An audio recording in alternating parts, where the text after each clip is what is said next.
د سعودي عربستان هیواد د پاچا ملک سلیمان خیریه بنسټ د خوراکي توکو مرسته چې د توحید مؤسسې په همکارۍ خوست کې پر زرو بېوزله یتیمو د پیښو له امله داخلي بېځایه شوو او بیرته راستنو شوو کډوالو کورنیو وویشل شوه. یاده مرسته چې 15 قلمه بېلابېل خوراکي توکي پکې شامل دي شاوخوا 3 میلیونه افغانۍ لګښت پرې شوی.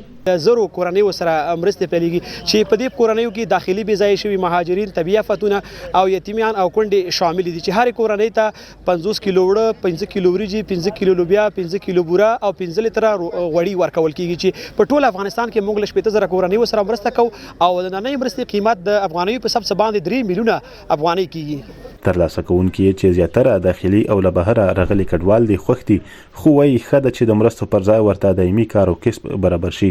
دوی د کورونو او خوست کې د ځانګړي ښارګوټي د ځمکو د ژر او شفاف ویش غوښتنه هم کوي.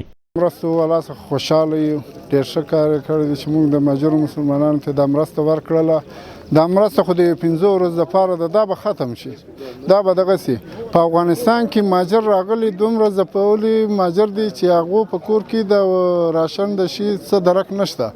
نو باید موږ سره چې هر د عربستان که هر ملک موږ سره دایمي مرستې وشي. مهاجرین رونه دي زموږ چې د نفقې دره کې کور کې نه لګي، ټول بې کوره دي، بې خیمې دي، په دې خنینو کې دا ژوند کوي.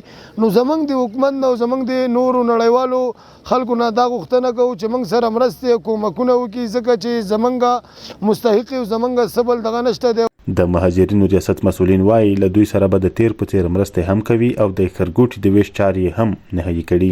پلان منظور دی، صرف یو څه وخت کم وخت بو ونس یې لیستونه برابر دي، الحمدلله ډېر زر امید لرو چې دا تطبیق شي.